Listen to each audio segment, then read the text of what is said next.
it's time to have a conversation about Tim Hardaway Jr. Welcome into Mavericks Today. I'm Jeffrey Cooperstein. Before we get started, be sure to subscribe to the channel. We're having Dallas Mavericks content every single day throughout the 2023-2024 NBA season and hopefully a deep playoff run as well. So before we get into today's show, be sure to hit that subscribe button. Me and Harrison will bring you all the latest Mavericks news and rumors.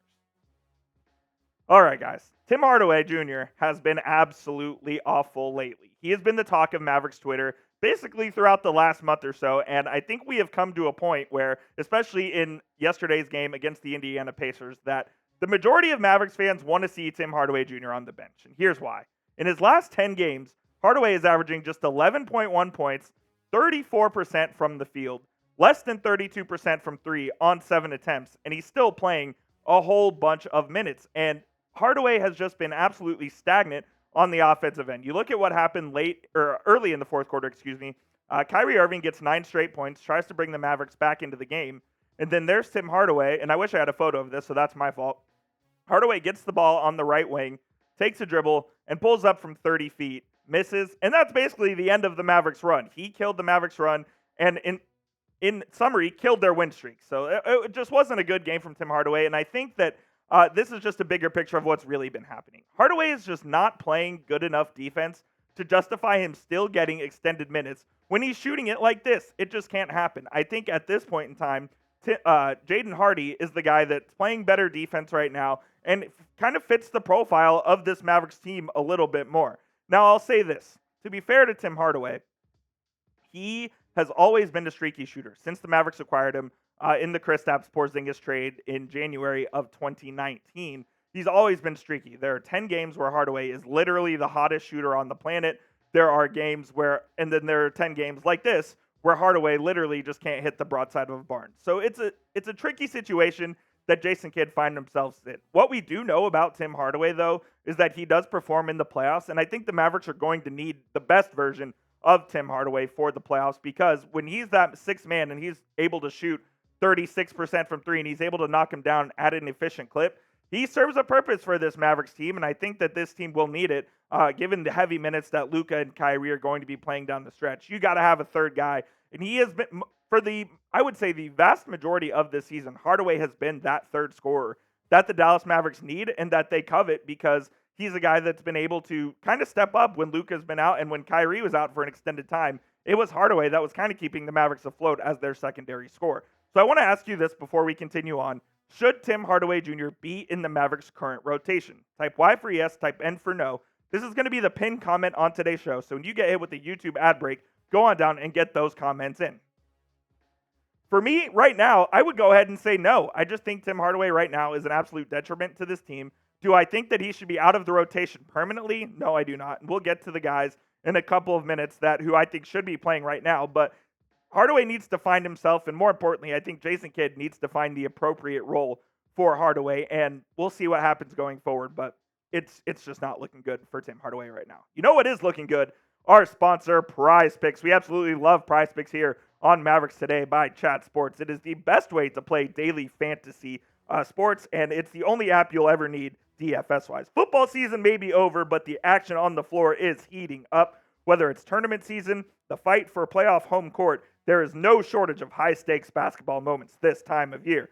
Get in on the excitement with Prize Picks, America's #1 fantasy sports app, where you can turn your hoops knowledge into serious cash. The Mavericks are off today, so I went with this 3-player projection here for MLB. They have season-long MLB projections as well. Go check those out. I got Ronald Acuna Jr., more than 37.5 home runs. He was the MVP last year. He's hitting that easy.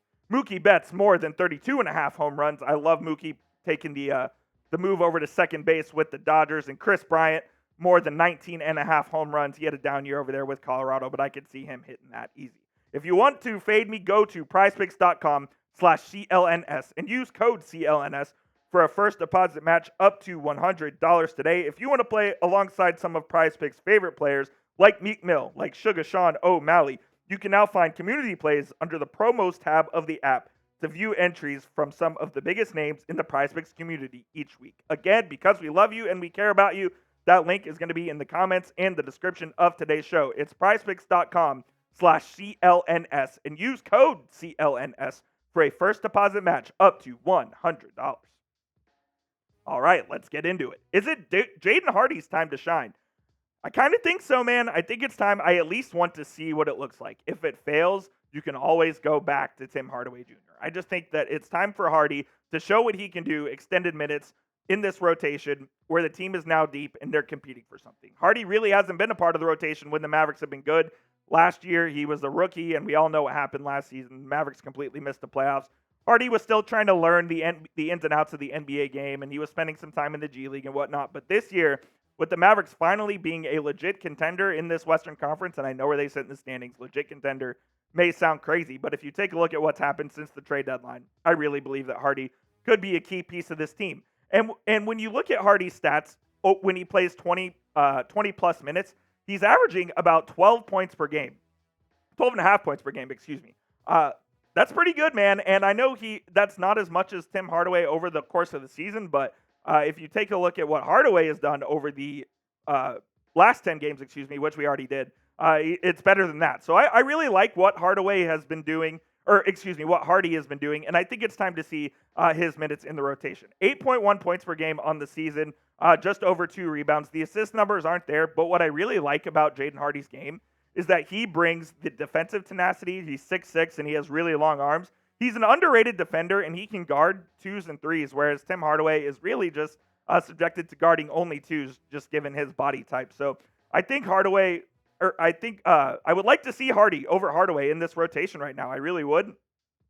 Hardy just brings the ball handling and the defensive capabilities that I believe are better for this Mavericks team, and they're a better fit in Jason Kidd's rotation. There's also another guy that we need to talk about, and that is Dante Exum. It sounds like Exum's going to play tomorrow, guys. He's missed 24 out of the last 26 games. Last played on January 26th. It is February 26th, so exactly a month from today. Tomorrow's the special guy's birthday, by the way. I don't know if you can tell who that is. But anyways, Dante Exum, we know he brings the elite ball handling. We saw what Exum did early in the season with this team.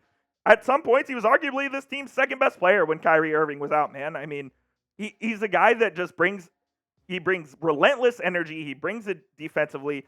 He was shooting it really well early in the season when he was in that starting lineup. I'm not expecting those shooting numbers to stay consistent, but I do believe that he can bring something to this team that both Hardy and Tim Hardaway Jr. cannot. So I would like to see Exum in the rotation as well. The only problem is, in an NBA game, there's 240 minutes to go around. And if you take a look at the Mavericks rotation, Tim Hardaway is getting anywhere right now from, let's say, he played 23 minutes against Indiana. The max he'll play is about 33, 35. What is Hardaway, or who's going to take those minutes? Like, are you splitting it between those 3 guys? I don't think so. I think you kind of have to pick one between Hardy, Exum, and Hardaway. So I ask you guys, who should play those rotation minutes? If you think it's Dante Exum, type 0. You think it's Jaden Hardy, type 1. If you think it's Tim Hardaway Jr., go ahead and type 10. I'm going to go with 1 for now. I'm going to go with Jaden Hardy.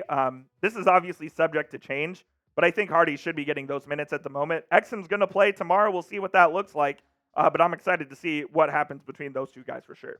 Just to round out today's show, I wanted to bring you this from our guy, Brad Townsend. And this is an interesting little nugget. He said, before last night's game, I was told that if they can find the right fit, the Mavericks are definitely looking to fill that open roster spot because, quote, even though we're definitely deeper, you can never be too deep. And Jason Kidd admitted last week that this was the deepest the Mavericks have been in a long time. And I think it really has the deepest they've been since 21 when they made the trade, the Porzingis trade for Spencer Dinwiddie and for Davis Bertans, and that ended up adding to their depth. But I'll say this. I don't think there's any rush to really sign anybody yet. You don't have to sign anyone until the last day of the regular season. As long as they've been waived by March 1st, which is Friday, they'll be eligible to play in the postseason. So if I'm Nico Harrison, if I'm Mark Cuban, I'm waiting until there's, God forbid, knock on wood, if there's an injury that happens or if there's just another crisis where they have to sign a player immediately. That's what I'd be waiting for that last roster spot. Now, if you take a look at some of the top available free agents the Mavericks could potentially sign, DJ Augustine kind of intrigues me just because he's another true point guard, and I think the Mavericks could always use that. Marcus Morris, the Mavs already employ his twin brother, Markieff Morris. Not sure he plays a lot. The same goes with Wenyen Gabriel and Taj Gibson, but they bring veteran presence, and they're guys that have both played in the postseason. Danny Green, he intrigues me a little bit. I'm not sure what his status is. I know he wasn't going to play all season because of that torn ACL. released by the 76ers. If he's available and he's healthy, Danny Green in the playoffs, man, has been pretty awesome, except for that little moment there with the Lakers where they won the championship and he was the meme on NBA Twitter during those finals. But I still think Green has something to offer there as far as the free agent goes. So if you were GM Nico Harrison, if you were Mark Cuban, you were Jason Kidd, name someone that the Mavericks should sign down in the comments section.